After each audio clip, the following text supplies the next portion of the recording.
Sean bienvenidos a este espacio de educación virtual. Hablaremos de la segunda parte de hipertensión endocraneal.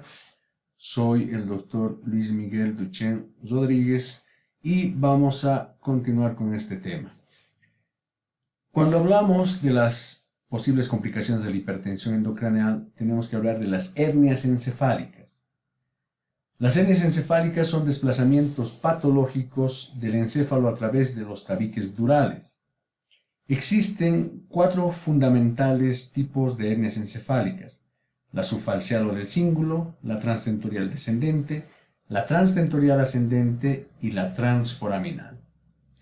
La hernia subfalcial o del cíngulo es aquella en que la circunvolución del cíngulo se desplaza por debajo de la hoz del cerebro, comprimiendo el lóbulo frontal y consecuentemente la arteria cerebral anterior. Vean ustedes, en este caso, la línea media está desplazada y esta circunvolución se desplaza, reitero, por debajo de la hoz cerebral y comprime al lóbulo frontal contralateral y a la arteria cerebral anterior. Esta es la hernia que con más frecuencia vamos a encontrar.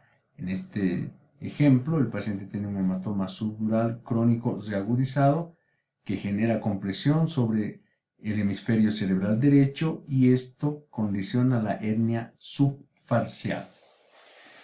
Clínicamente el paciente va a tener el signo de prensión en los miembros contralaterales y puede desarrollar un infarto en la arteria cerebral anterior. Vean ustedes que como está comprimida la arteria cerebral anterior, puede complicarse la hernia del cíngulo con un infarto en el territorio de la arteria cerebral anterior.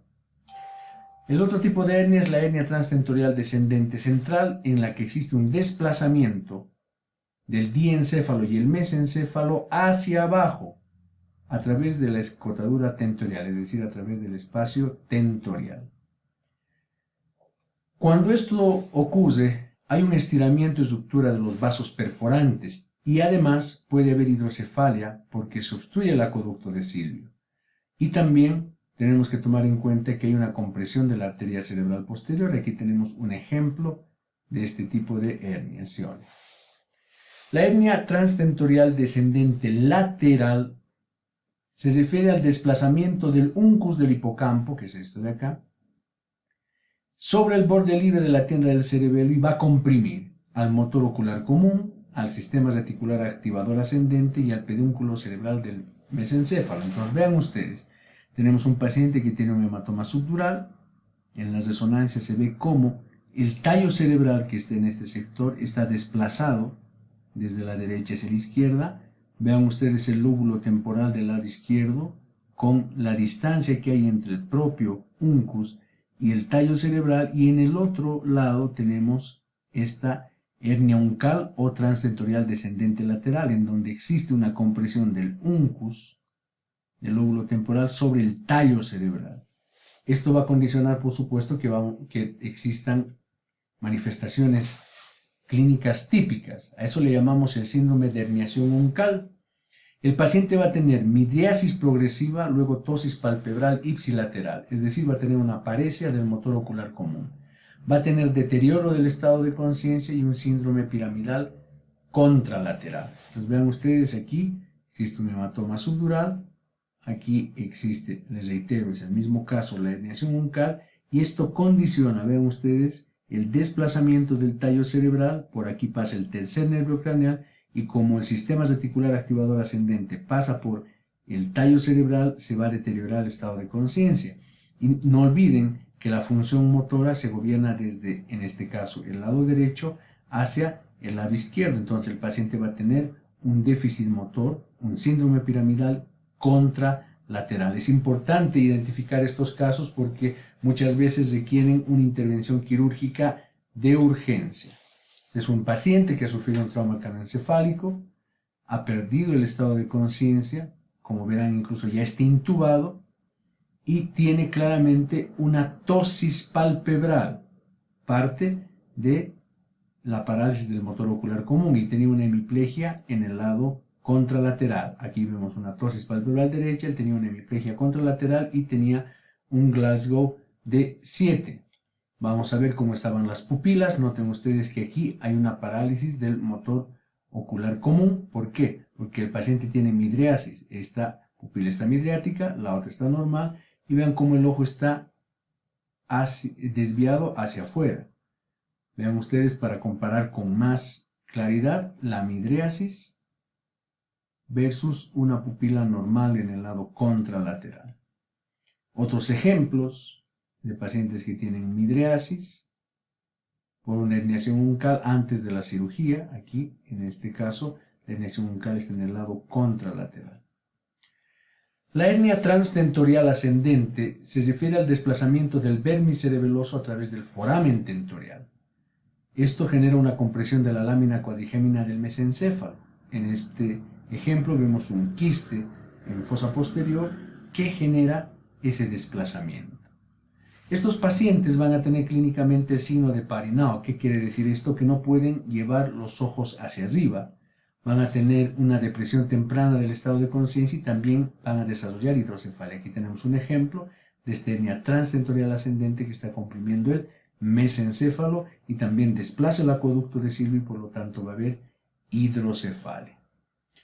Otra forma es la hernia foraminal o amigdalina, en la que existe desplazamiento de las amígdalas cerebelosas, vean ustedes, a través del agujero occipital. Por supuesto que esto puede presentarse de forma aguda en un trauma craneoencefálico, una hipertensión endocraneal, y puede generar compresión del bulbo raquídeo. No confundamos esto con una malformación que es la malformación de Chiari, que corresponde a una enfermedad congénita. No vamos a confundirla con una hernia de presentación aguda. La hernia foraminal que estamos estudiando puede condicionar que el paciente desarrolle rigidez de nuca, bradicardia. ¿Por qué? Porque se comprime al bulbo raquídeo, depresión del estado de conciencia, porque recuerden, aquí está el sistema reticular activador ascendente que es comprimido, e incluso puede condicionar muerte súbita por paro respiratorio. Esto también puede ocurrir, por ejemplo, cuando se hacen punciones lumbares en pacientes que tienen hipertensión endocraneal, por ejemplo, un absceso cerebeloso, que al generar menor presión en el sistema subaracnoideo a nivel de la columna, pueden condicionar esta herniación. Así que hay que tener cuidado. Siempre que hagan una punción lumbar, hay que procurar tener certeza de que no existe hipertensión endocraneal, un absceso, un efecto de masa encefálico. Vamos a terminar con las indicaciones para la monitorización intracraneal en los pacientes. ¿En quiénes debemos monitorizar la presión intracraneal? En pacientes con un trauma craneoencefálico severo, es decir, que tienen un Glasgow que varía entre 3 y 8. Nos va a servir para hacer diagnóstico porque vamos a poder medir la presión. Esto nos va a permitir optimizar la terapéutica, es decir, ver si nuestras medidas están funcionando. Nos permite, por ejemplo, hacer controles postoperatorios después de una craneotomía por un trauma craneoencefálico. Hay varias áreas donde se pueden colocar las fibra óptica para la monitorización. Puede introducirse dentro de los ventrículos, puede introducirse dentro del parénquima cerebral, se puede poner en el espacio subdural o en el espacio epidural. La forma de hacerlo puede variar, pero cuando se opta por hacer una monitorización con una fibra dentro del parénquima cerebral, se hace un pequeño agujero de trépano y lo que va a permitir es tener certeza de cuál es la presión real dentro del parénquima. Es de acceso fácil, es rápido, pero no va a permitir hacer drenaje de líquido cefalorraquídeo. Entonces el intraventricular nos permite, a través también de un pequeño agujero de trépano, introducir un catéter hasta el ventrículo. Esto nos va a permitir, además de medir la presión intracraneal, realizar el drenaje de líquido cefalorraquídeo al mismo tiempo, si así fuese necesario.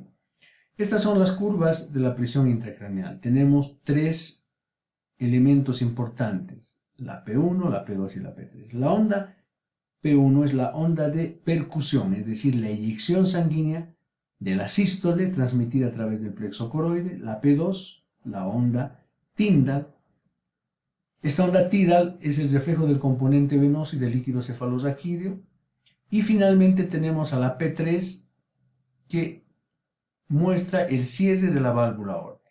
Estos son los valores normales y el gráfico. ¿Cuándo vamos a tener una onda plana? Cuando el paciente ha sido sometido a una craneotomía, cuando se ha colocado un drenaje junto al monitor de la presión intracraneal, en pacientes que tienen neumoencéfalo o cuando se ha obstruido el catéter por algunos detritos. Y recuerden ustedes, cuando tenemos la monitorización podemos ver los valores de presión intracraneal y esta gráfica nos muestra valores normales en una relación presión-volumen normal. Cuando ya estamos en un periodo en que existe ya un efecto de masa, pero todavía está compensado, tenemos estas ondas en esta disposición, se igualan un poco, pero vean cómo cuando ya hay hipertensión endocraneal, que va más allá de los valores aceptables y es potencialmente mortal, son dos las ondas que se ven y además el registro muestra estos picos y valles muy diferenciados. Entonces, es así como se hace la monitorización de la presión intracraneal. Les agradezco y espero encontrarlos en otro espacio de educación virtual.